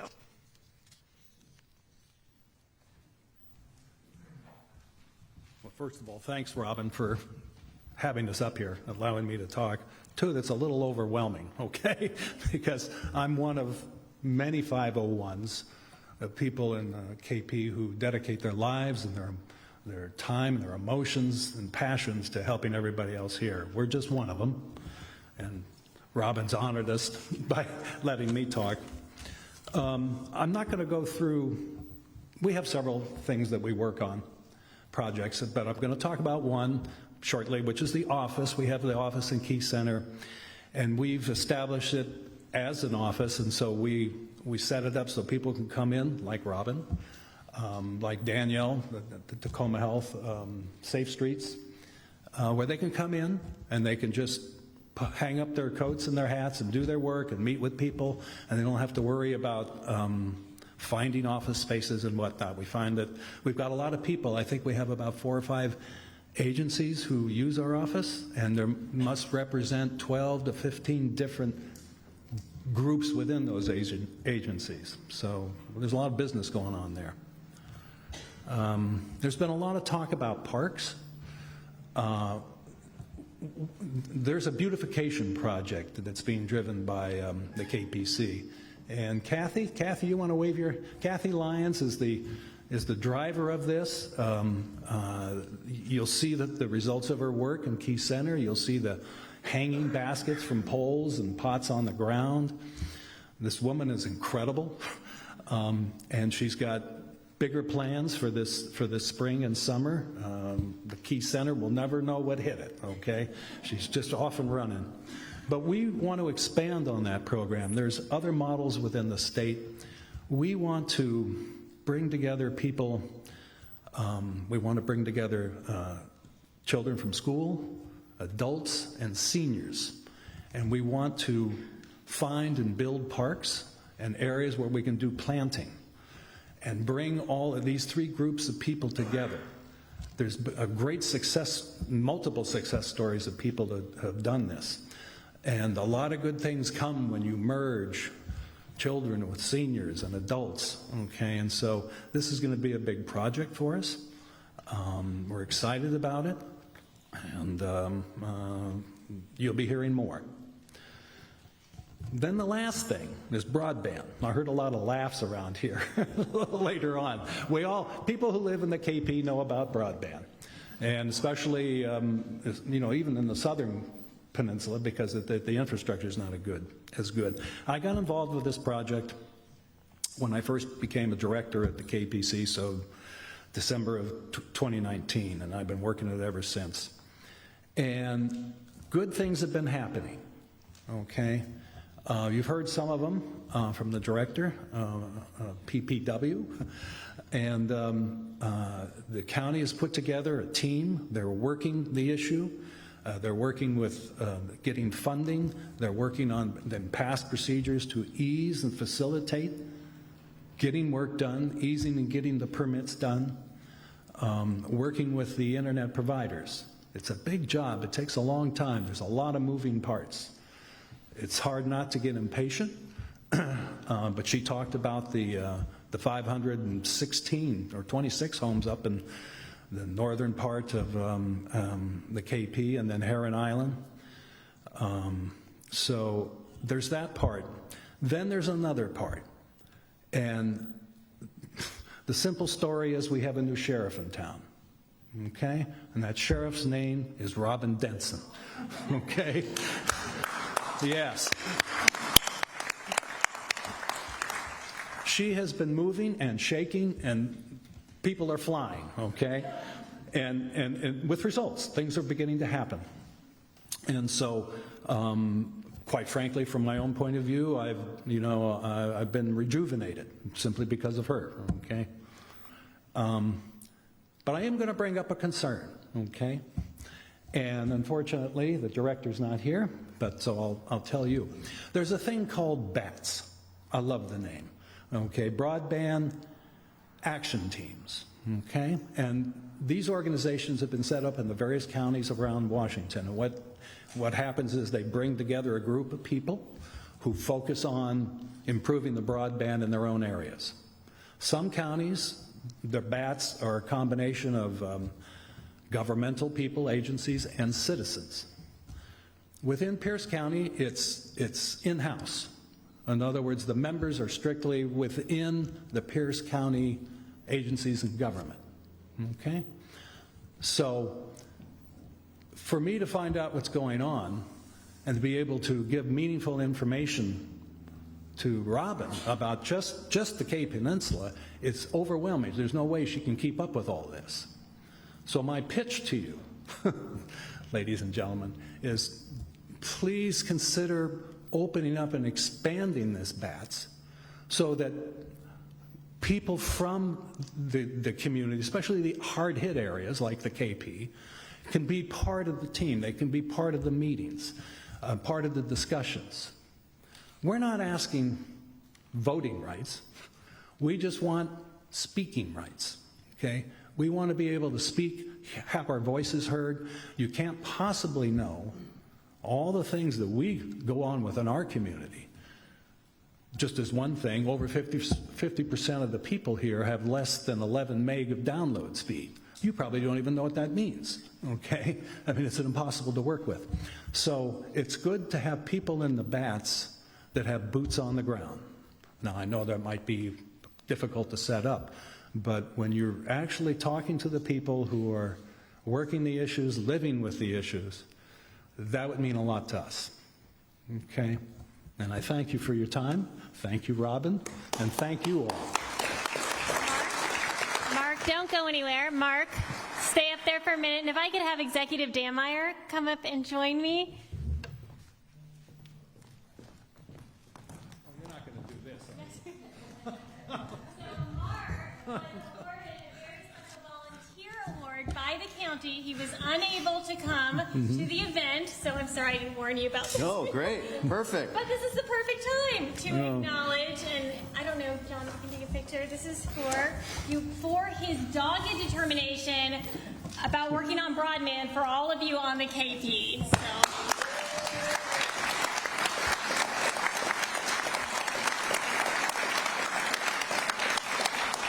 This man has been a huge advocate, and I hear from him as well as he's recruited Norm McLaughlin, who was back there. I hear from them at least daily with ideas, and is the county applying for this grant, and why didn't we get that grant, and here's another idea. So we're going to make it happen on the KP thanks to Planning and Public Works and people like Mark. So thank you. Okay. Can I just say a quick word? Can I jump in first? Oh, sure, I'm sorry. Just so you know, we annually recognize some amazing volunteers who support the county. It is one of my favorite events of the time. Now, in Mark's case, so we have these standing awards that we traditionally give every year. But in Mark's case, we had to invent a new one, right? So it's a special achievement award because he didn't fit well into any other category, so we had to make up a new one just for him. So thank you, Mark.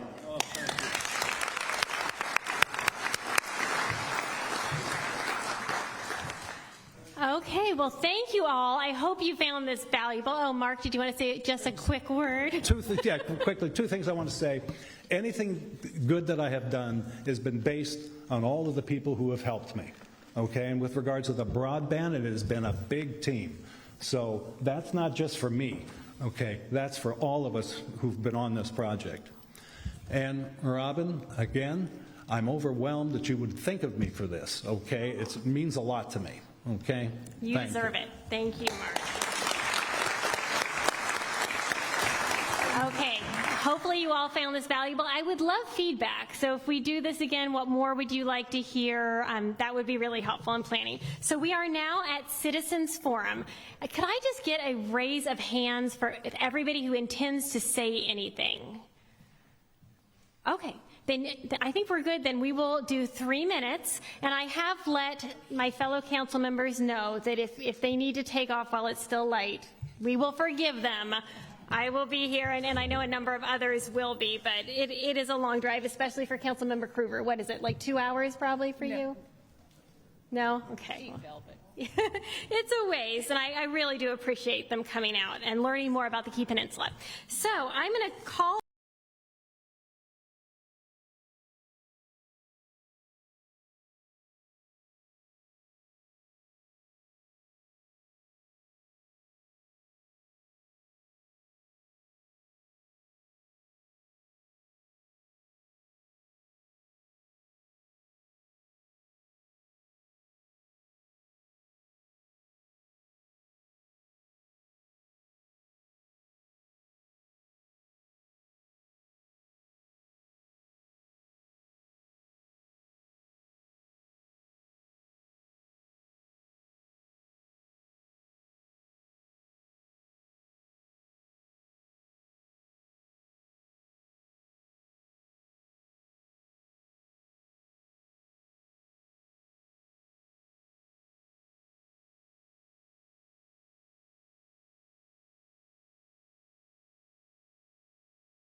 action. This plastic pollution most certainly does have a significant environmental effect.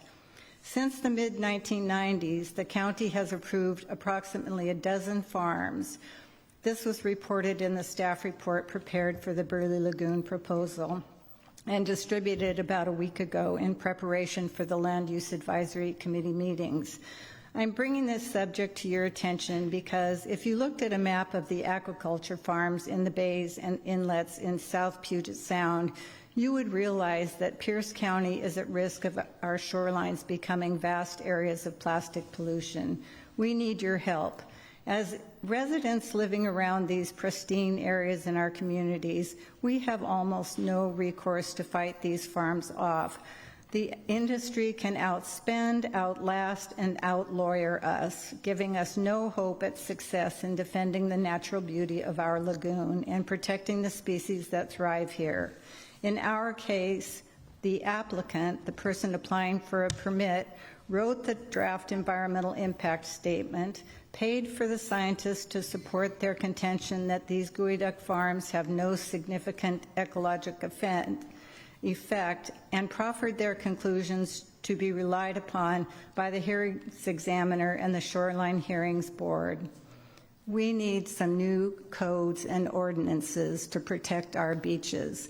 Robin's maps of the Key Peninsula area, you can see is just, a shoreline all the way around it. We have work to do. We need your help. Thank you. Ms. McDonald. Next, we'll have Lauren Nichols.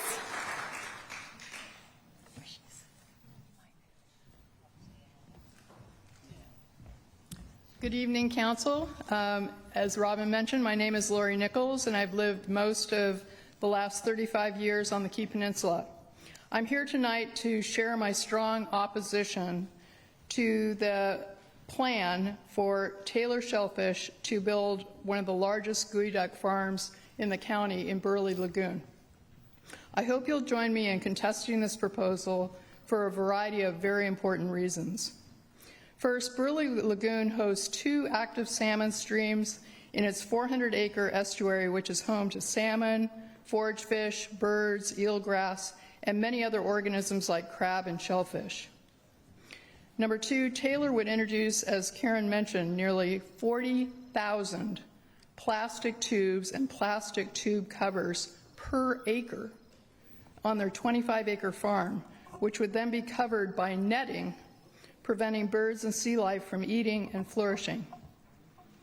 The plan calls for little to no oversight of noise, light, plastic debris, and other pollution for this critical habitat, which, by the way, is the entrance to the Key Peninsula.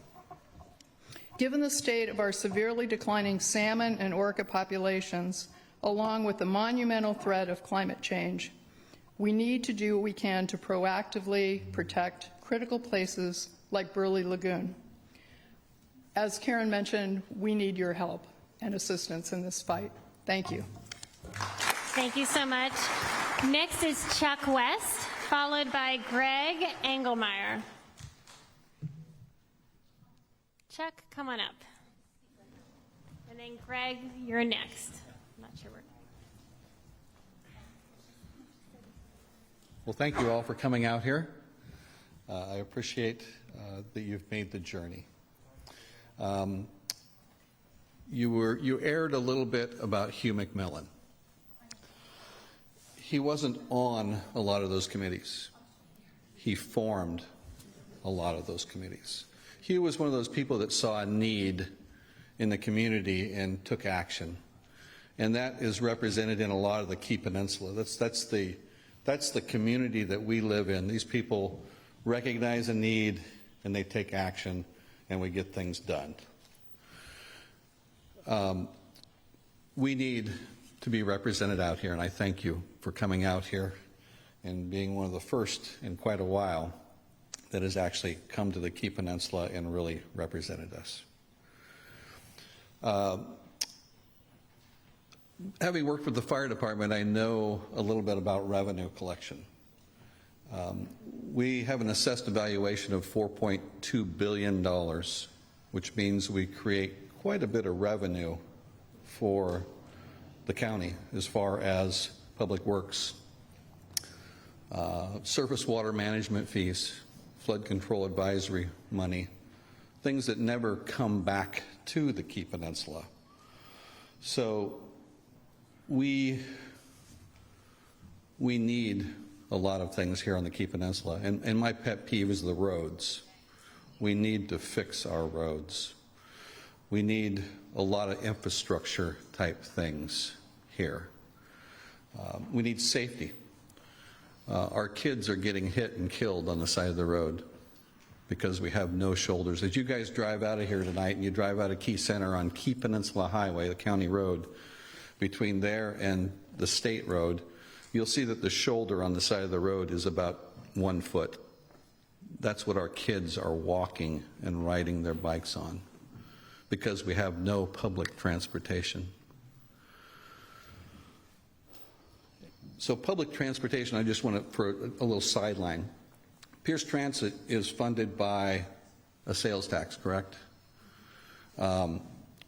We on the Key Peninsula cannot have commercial development. We are forced to drive to Gig Harbor and pay the sales tax to buy underwear and socks because you cannot have that type of development out here. So we pay for Pierce Transit. So please give us that service and give us the other services that we pay for. Thank you. Thank you, Mr. West. Is Greg Engelmeyer still here? There he is. My volunteer out there this evening. Good evening. Thanks for giving me a couple seconds up here. I'm going to do something a little bit different, and that's just say thank you. I've been out here for a number of years, worked on a number of committees, most of you from one thing or another, if nothing else, an evening at Blend. And this last year has probably been the best year in terms of getting activity and responsiveness from the county. First thing I'd like to say thank you for is the C-Click fix. Any of you that haven't used that yet, you see a pothole. You note where it's at, you go back, you go on your computer, you can put a dot right where the pothole is and tell them, please come fix it. They fixed it within 24 hours for one of them that I sent in. That's pretty marvelous. I drive into Tacoma and I can't drive 50 feet without hitting a pothole. So something is working. So thank you for that. The other thing is we live right next to the Vaughn boat ramp, and I don't know how many of you have boated out of there, but years ago there was a sign out there, or a series of signs that told people about private property and telling them what the rules and regulations were on boating. And I've been trying to get a new sign out there for about 3 years. And this year, I actually got response from the county. Unfortunately, it was one of those things of, is that roads, is that parks, is that, went around. I'd like to thank Robin. She went ahead and made the right calls, got the right people together. We now have signage out there. So those of you who use it, it's been interesting. We've had people stopping and reading the sign. The only other thing I would recommend to all of you, if you know anybody that's planning on coming out there, it's a great ramp to use, but tell people about tides. Anyway, again, thanks, and thank you guys for all that you do, because again, we don't say thank you, I don't think, often enough. Thank you so much, Greg. Those were all the names I had on this list. But anyone else who's like Kurt Scott. Hi, everybody see me? If you can't, stand up. Never mind. First of all, thank you all for coming all the way out here. We know it is a long ways to come. Big hand to those guys. I have two things.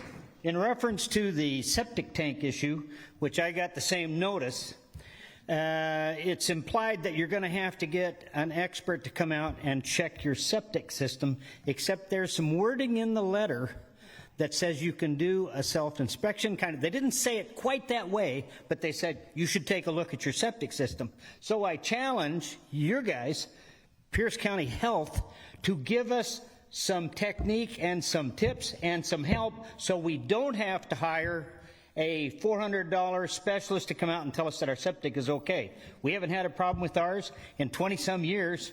I don't think we're going to have a problem for the next 20-some years. It's a really simple gravity system. It doesn't need pumping or anything else. So if you can clear us to self-inspect, please do so. Figure out a way. That'll save us all tons of money. That's one. Second thing, I'm with the Peninsula Peninsula Preparedness Coalition, Pepsi. How many people have heard of Pepsi? How many people went to our emergency fair that we did just a couple weeks back? All right. Here's the issue. The key to being ready for that calamity when it comes is CERT.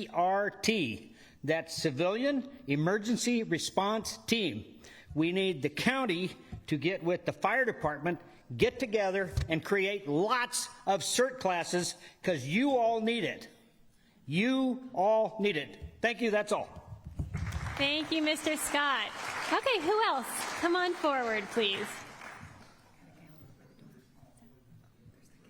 Oh, and then Sammy, could you be right after this young lady, please? Sorry, I didn't see you back there. And then Sammy Jensen. I'm Barbara Rowland, and I have Sunny Key Farm, down there. Couple of issues.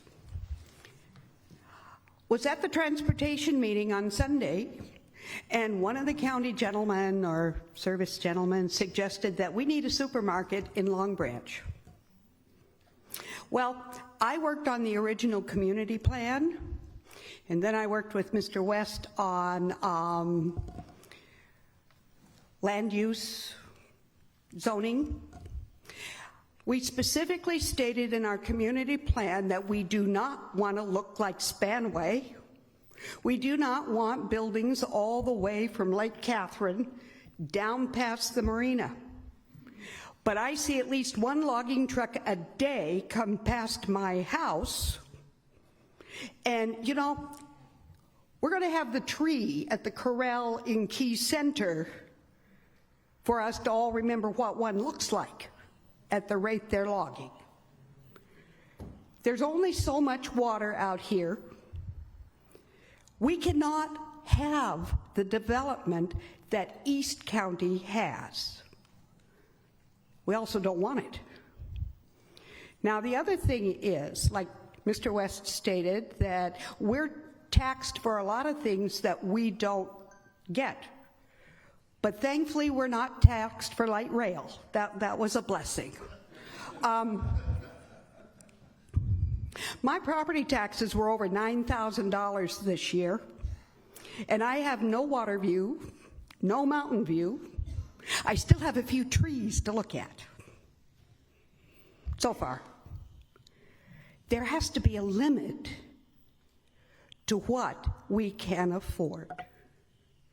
The governor has hit me with capital gains. I can't afford to sell my property. I can't afford to keep my property. I can't afford to access the stuff I have in stocks and bonds because I can't afford the taxes on it. So I'm sort of stuck out here on the peninsula. I've been here for 20 years, and I guess I'm going to be here another 20 years. Maybe I can apply for housing subsidies and Meals on Wheels. But anyway, I can't afford the taxes. I can't afford any more government help. Need to do something, and you need to slow down the growth on the peninsula. It's just outrageous. Before we run out of water. Thank you, Ms. Mullen. Thank you. Sammy Jensen, come on down. Hi, I'm Sammy Jensen, and I've been a long-time community volunteer, and I'm also serving as LUAC commissioner currently. And I want to thank the panel for coming and saving me some gas and tow money, because I wanted to address you soon, and I had mentioned that to Robin. So out here, you guys maintain the Purdy Spit Park, and I had asked Robin's predecessor, why can't we put some stairs to go down to the Purdy Spit? Some galvanized stairs, maybe 3 of them, at least a mile apart or half a mile apart.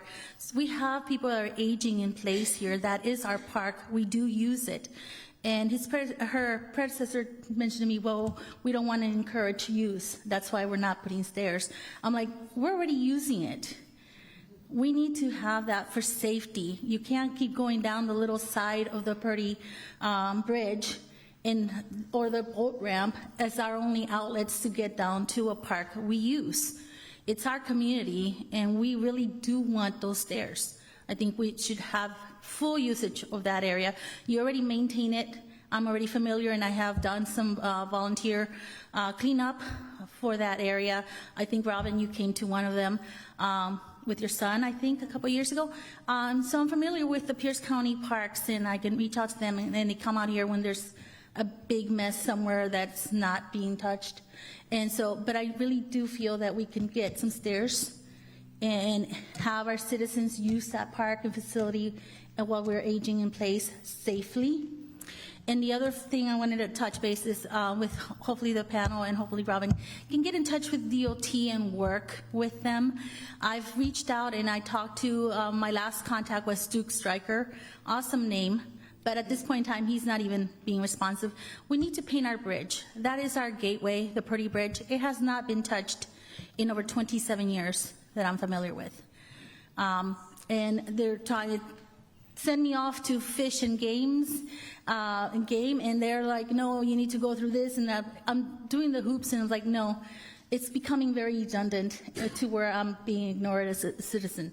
But we do need to paint, and I asked them if they want volunteers, and they're like, no, you could get arrested if you paint that bridge. That's what I was told. I'm like, you're not going to follow procedures. You would be damaging a historical site. I'm like, well, then take care of our historical site. That is our gateway. That is our front door, and our front door is looking like, sorry, word, crap. If you guys drive through it every day, you see it. And we can be better. We are better, and I think our community deserves better. And so we need to make sure that that gets handled, and hopefully you guys can help with that and get it done. I know it probably is too late to get it done this year, but if you need me, I'm there, and we can get it done next year. Because I know the weather and planning and whatever other excuse that can happen, let's get it done. And the other thing is, finally, let's get more sheriffs out here. I know that you're having a hiring. And Sammy, you're out of time, so real quick. But let's get some sheriffs out here. Thank you, Sammy. All right. Any other comments? Kip Clinton.